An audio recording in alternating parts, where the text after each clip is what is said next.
और एतमाद के लिए हमने तुम्हें कुरान दिया है, इसके अंदर शिफा है तुम्हारी जिस्मानी बीमारियों की भी और बाज़ लोग मजाक उड़ाते हैं कि बच्चे को सर दर्द है, फलां दर्द है, ये कुछ पढ़ना शुरू कर देते हैं, भाई दवाई दो। हाँ, दवाई देना ज़रूरी है इसलिए कि हुक्म है, लेकिन क्या अल्लाह ने कहा शिफा, तो बीमारी से शिफा मिलेगी या नहीं मिलेगी? नबी मोहतरम सल्लल्लाहु अलैहि वसल्लम के असहाब कहीं सफ़र कर रहे थे, रास्ते में एक कबीला, उसके सरदार को सांप ने काट लिया। जब इनको देखा उन्होंने कहा कि तुम वही हो ना जिसने मक्का में मोहम्मद नाम के आदमी ने वो जो नबूवत की बात कही है, तुम उसी का मानने वाले हो ना? कहा हाँ हाँ हम वही हैं। तो उनका बखुदा हम तुम्हें नहीं छोड़ेंगे, पहले हमारे इस बंदे पर दम करो। और किया ले, अब इसके ऊपर दम करो।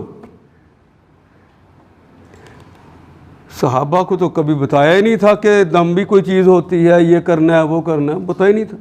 जब उन्होंने कहा कि इस पर दम करो,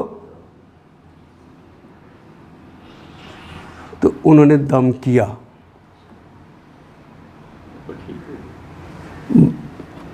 वो उनका सरबराह ठीक हो गया।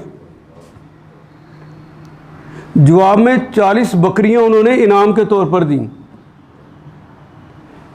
अब डर ये है कि मेरे पास तो कोई दलील नहीं कि इन बकरियों को मैं खा सकता हूं कि नहीं, मेरे लिए हलाल हैं कि नहीं। बकरियों को नहीं खाएंगे, हुजूर के पास ले जाएंगे, उनसे पूछेंगे। उन्होंने वापस आके हुजूर अकरम सल्लल्लाहु अलैहि वसल्लम को पूरा वाक़या सुनाया। तो उनका अच्छा, जब उन्होंने कहा तो फिर तुमने क्या पढ़ा?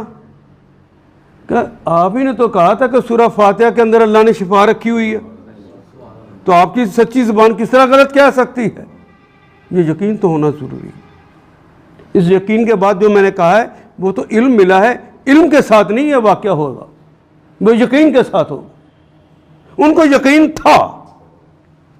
उन्होंने कहा हमने तो सूरह फातिहा पढ़ी, सूरह फातिहा पढ़ के फूंक मार दी, अल्लाह ने ठीक कर दिया।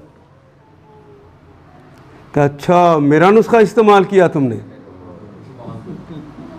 मेरा हिस्सा भी निकालो इसमें से। यह जुमला इसलिए कहा कि अगर कोई दम कर दे और उसमें से आपसे कुछ ले भी ले तो उसके लिए हराम ना हो। हाँ, वो ज़बरदस्ती कहे कि मुझे इतने दो, अब हराम है उसको। इसको ज़हन में रखिए। वो ना कहे, अगर आपने दिया है तो उसके लिए जायज़ है, अपनी आज़ाद मर्ज़ी से दिया है तो जायज़ है। अगर वो कहे कि मेरी ये फ़ीस है, ये तुम्हें देनी पड़ेगी, फिर जायज़ नहीं रहेगा।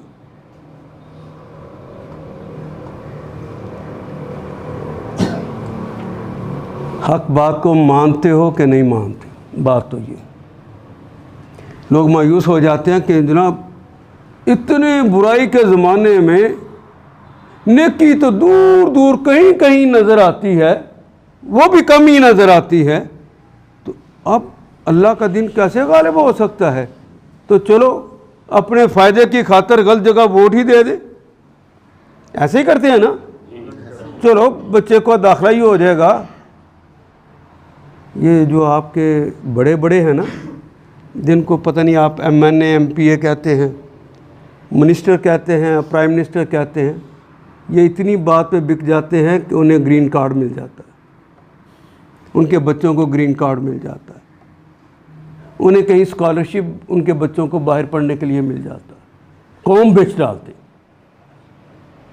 और उनको बुरा आप इसलिए नहीं कह सकते, अंदर से आपके दिल में कोई बुराई नहीं होती उनके मतलब।